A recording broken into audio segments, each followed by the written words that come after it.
Il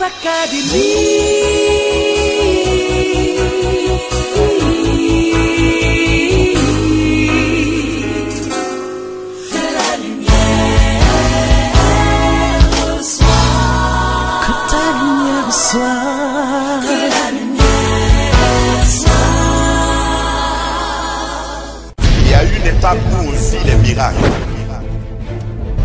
Il y a une autre étape où on décide de connaître le Dieu de miracles. Et c'est ma détermination. Est-ce que tu connais l'auteur du miracle dans ta vie? Parce que quand tu connais cet auteur, le jour même qu'il ne fait pas de miracle, tu es calme. Amen. Amina. Matthieu chapitre 4, Matthieu chapitre 9. à partir du verset 1. Verset 1.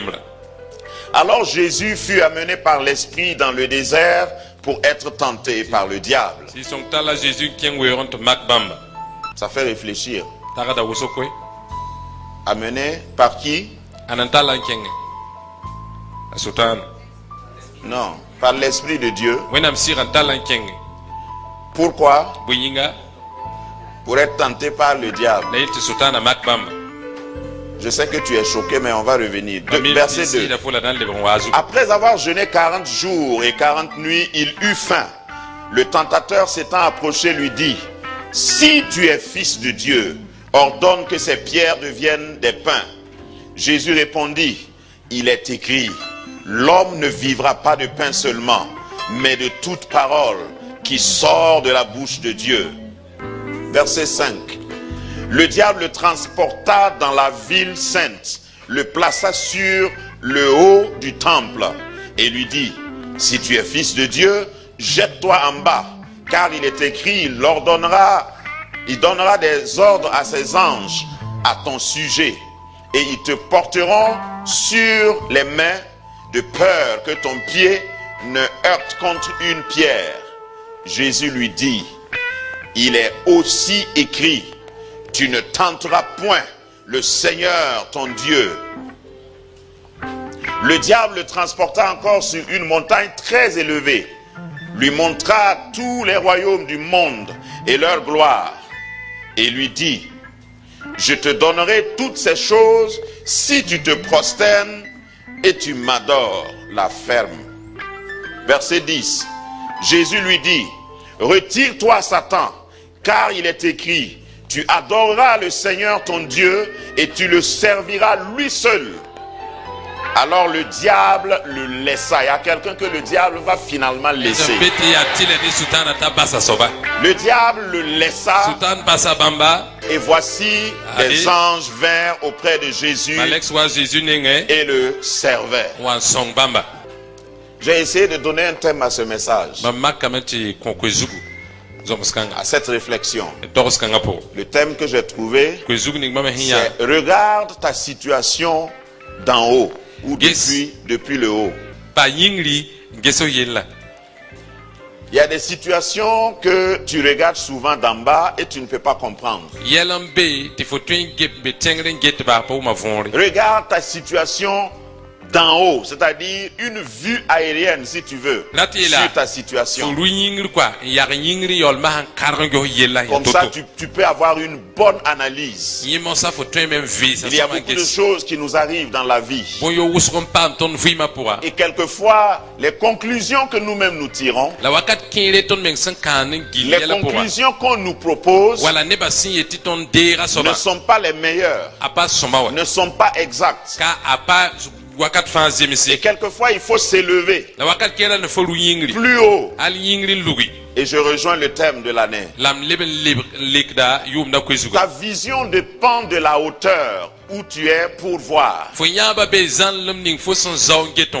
Ne reste pas en bas. Il y a des situations qui commandent que tu cherches une échelle ou fais tout pour monter plus haut que la situation, sinon tu vas être découragé. Et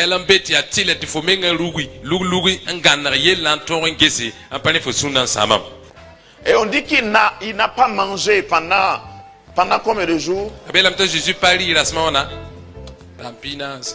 Il a battu tous les records. Aujourd'hui, il y en a qui essayent. Un peu partout, on a des témoignages qu'il y a des gens qui essayent de jeûner 40 jours. Mais les mêmes témoignages disent qu'au bout de 15 jours, ces personnes-là ne peuvent même plus parler à quelqu'un, n'en parlons pas au diable. Mais Jésus, après 40 jours, le diable vient. On dit que pendant les 40 jours-là, il n'a pas eu faim. 40 jours et 40 nuits. Et c'est après ça qu'il a eu faim. Et c'est au moment où il a eu faim que le diable s'est approché. Fais attention au moment où tu as faim. Après son baptême, Dieu dit, j'ai une affaire à régler avec l'ennemi. Viens. L'Esprit amena Jésus dans le désert pour être tenté. Parce que le diable avait tenté Moïse là. Et Moïse était colérique. Il a utilisé sa colère pour se venger. Dieu a dit, parle au rocher. Les enfants d'Israël murmurent, disant qu'ils veulent de l'eau. C'est un lieu désert. Et au lieu de parler, il a frappé. Et Dieu l'a reproché. Il a frappé, l'eau est sortie.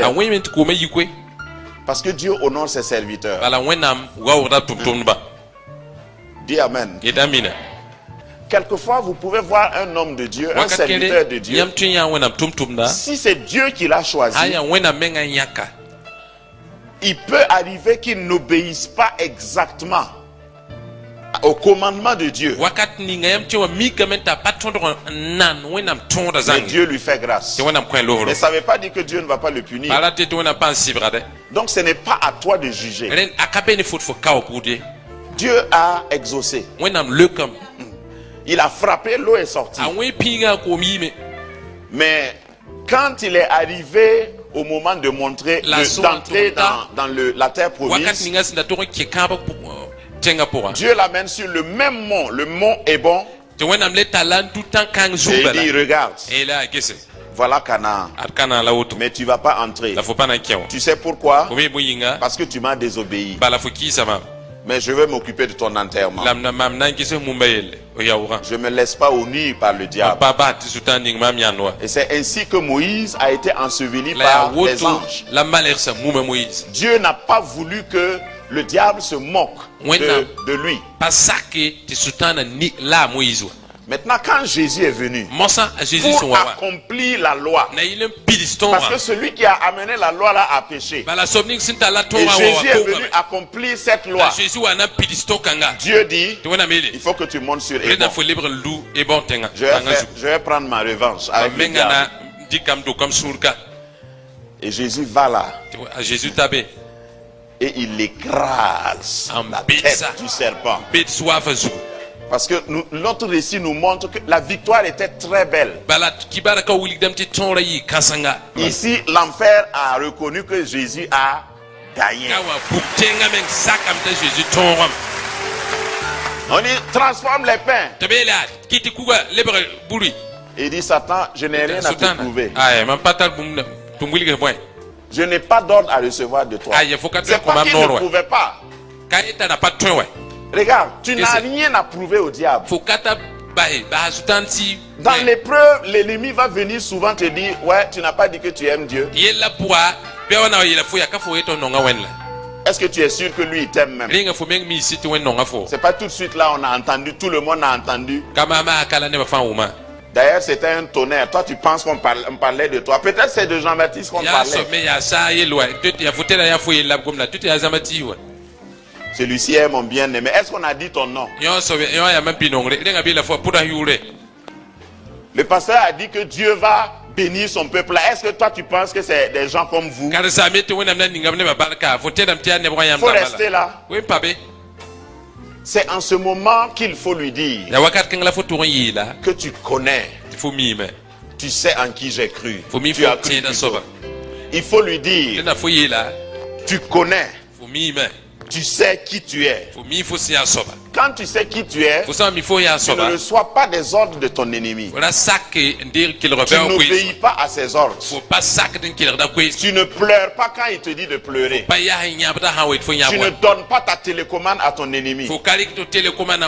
Parce que souvent, il veut te commander à distance. Il attend que tu aies soif. Et il vient te dire, voici de l'eau. Il faut boire. Mais au fait, avant de boire là, on n'a qu'à s'entendre. Tu veux un enfant? Il n'y a pas de problème, moi je peux t'aider. Il suffit seulement de faire. Au fait, c'est une seule fois. Hein. Et puis dans ce désert là, on est deux, il n'y a pas de témoin, il n'y a pas de caméra. Il faut faire seulement. Nous sommes deux ici. Et puis je te promets que je ne vais pas dire ça à quelqu'un. Regarde, quand tu es dans ton désert, fais attention. Va toujours au désert avec ta parole, avec ta Bible. Lorsque le diable utilise la Bible pour t'attaquer, utilise la Bible pour te défendre. Le diable dit à certains, oh, tu sais, la chair est faible. L'homme n'est rien. Nous sommes tous des pécheurs. Regarde, dans l'église, là, il y a beaucoup qui font ça. Prends ta Bible. Donne-lui la réplique par la Bible. N'essaye pas de philosopher. N'essaye pas de dire, bon, attends, je vais aller prier avant de revenir. Non. Réplique avec la Bible. Quand il dit il est écrit, il faut lui dire il est aussi écrit. Ne laisse pas le diable utiliser la parole de Dieu pour te trancher. Parce que c'est une épée à double tranchant. La deuxième révélation, donc la première révélation particulière que j'ai reçue de Dieu, c'est que Dieu voulait amener celui qui a accompli la loi pour venger celui qui a amené la loi. À la même place. Remarquez que c'est à la même place, au même endroit, géographiquement parlant. La deuxième révélation, c'est ce que le verset 1 nous renferme comme énigme. L'Esprit amenant Jésus dans le désert pour être tenté par le diable. Ici, le Seigneur veut nous dire que chaque fois que quelque chose t'arrive, chaque fois qu'une épreuve t'arrive, c'est que c'est Dieu qui a autorisé. Il y a des chrétiens qui ne sont pas aussi radicaux comme moi pour croire à ça. Mais chaque fois que quelque chose de douloureux m'arrive, la première des choses, je me demande, je me pose la question, Seigneur, est-ce que c'est de ma faute? Est-ce que j'ai péché? Est-ce que j'ai désobéi? Est-ce que j'ai persisté dans la désobéissance? Parce que beaucoup de chrétiens croient que Dieu est assis avec un gourdin. Et il attend. Dès que tu t'écartes du chemin, il t'assomme. Non, le Dieu de la Bible n'est pas comme ça. Même quand tu t'écartes du chemin, il a des voies. Il a des moyens. Il te ramène sur le chemin. C'est quand tu persistes dans l'erreur qu'il ôte sa main. Il ne te tape même pas, mais il ôte sa main de protection. Comme on fait souvent aux enfants. Quand on dit à un enfant, assieds-toi, tu vas tomber. Généralement, les enfants n'entendent pas ça. Assieds-toi, tu vas tomber. À un moment donné, le père ou la mère va juger un peu la condition. S'il voit que s'il tombe, ça ne va pas casser sa tête, Utiliser son nez. Il arrête de parler. Quand l'enfant tombe, quand il se lève, il va où? Chez les parents. C'est comme ça que Dieu fait avec nous. Grâce Académie, une vision, une plateforme, un cadre d'expression et d'épanouissement pour tout l'homme.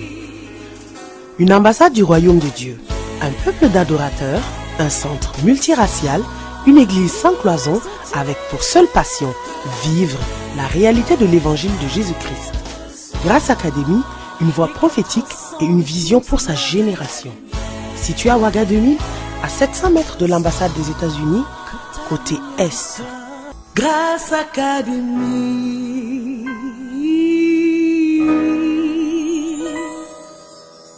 J'ai prié une fois pour quelqu'un, ici même. J'ai dit, Seigneur, aie pitié de ce frère. Tu vois qu'il est chargé. Et puis c'est comme quelqu'un littéralement m'a tapé à l'épaule. Et m'a dit, il est chargé mais il n'est pas encore fatigué. Quand il va être fatigué, là, il va venir. J'ai dit, mais c'est ce que nous faisons avec nos enfants. Vous pouvez voir des gens qui sont en train de lutter. Vous savez qu'ils sont dans l'erreur. Vous priez pour eux et ça ne change pas. C'est parce qu'ils ne sont pas encore fatigués. Vous savez qu'il y a plusieurs sortes de conversions. Il y a des gens, quand ils viennent à Jésus, tu n'as même pas de doute qu'il est sincère. Quand c'est comme ça, il faut lui demander d'où il vient. Qu'est-ce qu'il a arrivé? Mais il y a des gens qui viennent à Jésus élégamment.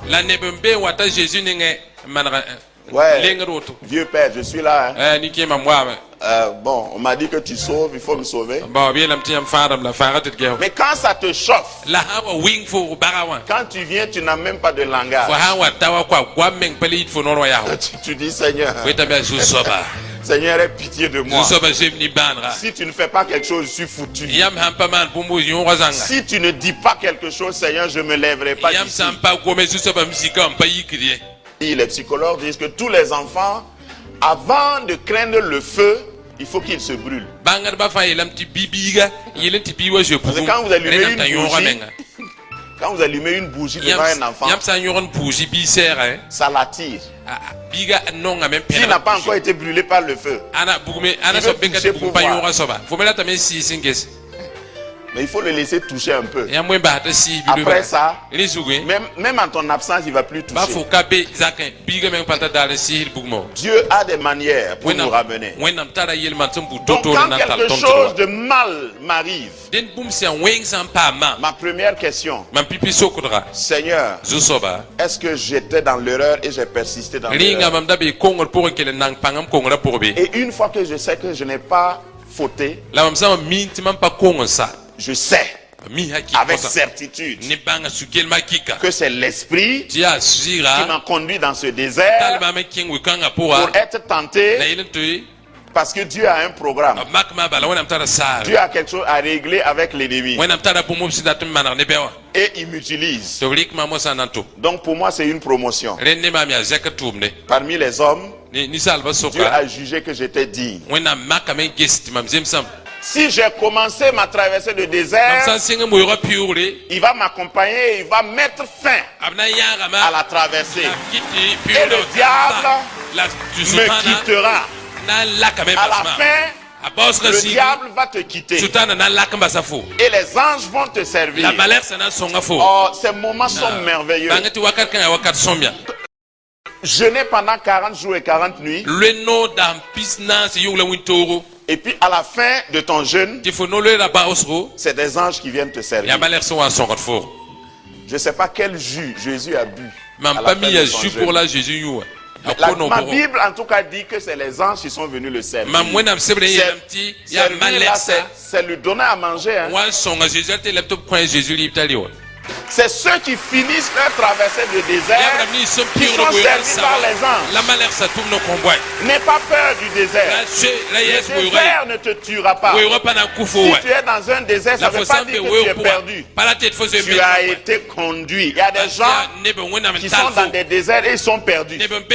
Moi, quand je suis dans un désert, j'ai été conduit. Et on me surveille. Et ça va finir un jour. Il y a une fin à mon désert. Il y a un terme à mon désert. Parce que je suis élu du Seigneur. Je suis bien aimé du Seigneur. Il me regarde depuis le ciel. Il connaît mes forces. Il ne va pas permettre que je sois tenté au-delà de mes forces. Parce que si Satan est l'auteur de la tentation et de l'épreuve, Dieu est le contrôleur dans l'épreuve. 1 Corinthiens chapitre 10 verset 13. Aucune tentation ne vous est survenue qui n'ait été humaine. Mais dis à ton voisin, mais Dieu qui est fidèle. Qui est fidèle ici veut dire qu'il paye. Il ne va pas dire une chose et puis oublier. Il est fidèle. Il t'a dit je te bénirai. Même quand tu traverses le désert, il surveille. Parce qu'il est l'alpha et il est aussi l'oméga. Lui il n'est pas dans l'alpha, il n'est pas dans l'oméga, il n'est pas entre les deux. Il est hors du temps. Et il surveille le début, il surveille le parcours et il surveille la fin. Quand Dieu va dire maintenant c'est la fin, il faut que le diable te quitte. Et j'imagine le diable te quittant en mordant les doigts. Il dit je l'ai raté encore. Ça va arriver à quelqu'un. Le diable va te rater. Il t'a calculé mais il va te rater. Il va te rater dans ton entreprise.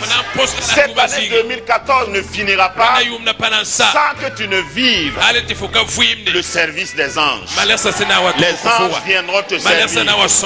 Ils connaissent ton adresse. Et quand ils vont venir, le diable est obligé de quitter. Et le diable le laissa. Le diable va laisser quelqu'un. Il va laisser ton foyer. Il va laisser ton entreprise. Dieu ne m'a pas donné ce message pour rien. Il y a quelqu'un ici qui traverse un désert.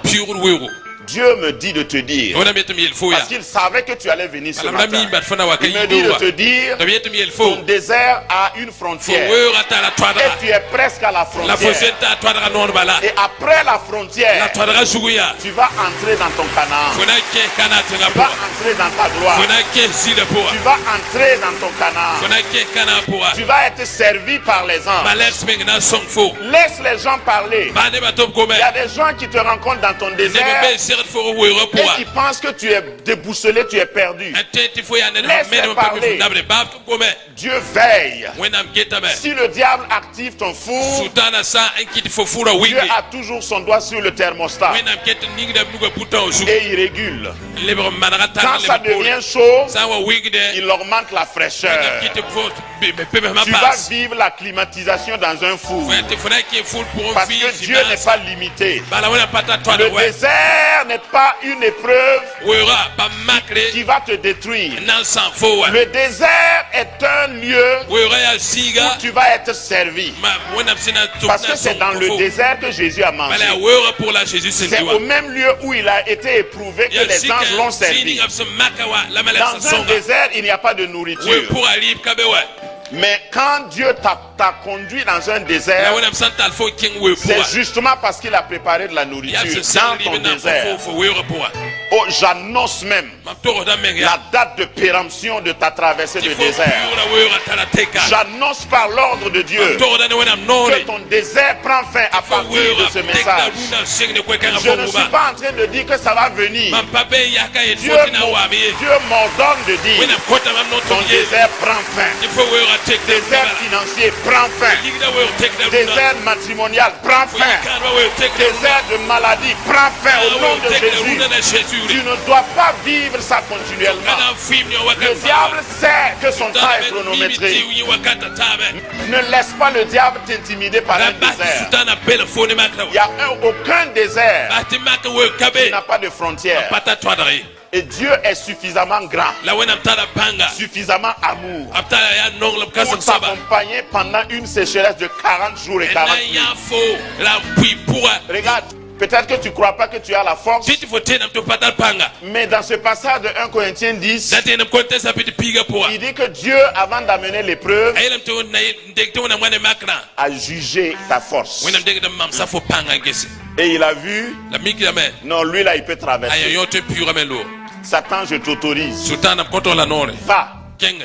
Et comme le Satan n'est pas omniscient, il saute de joie chaque fois qu'il t'attaque. Mais à la fin, il va te quitter. Il va te laisser misérablement. Et tu vas être servi par les anges. Quand tu es servi par les anges,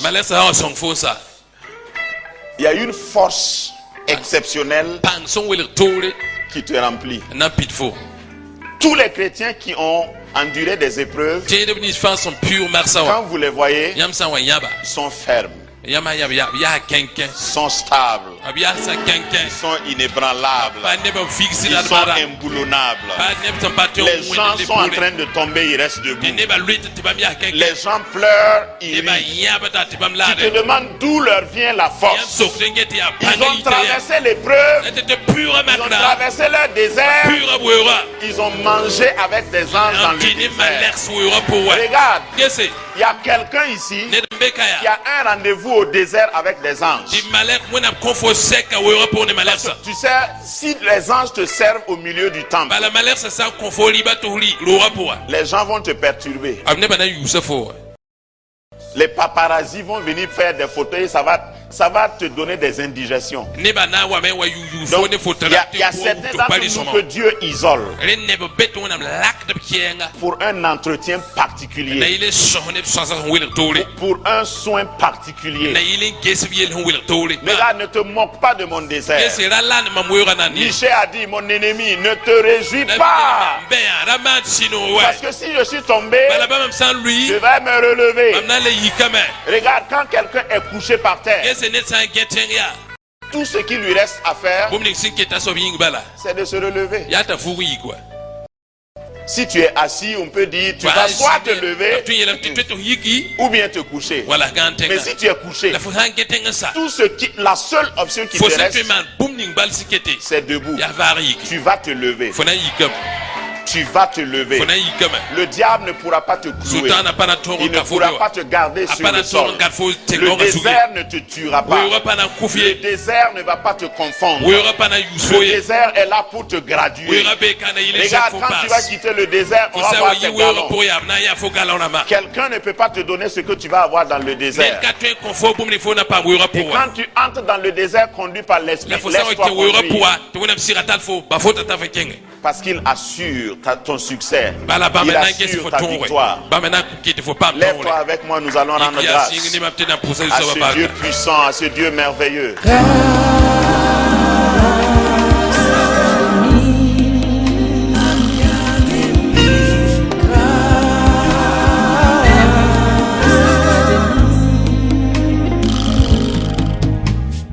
Il y a une étape où aussi les miracles.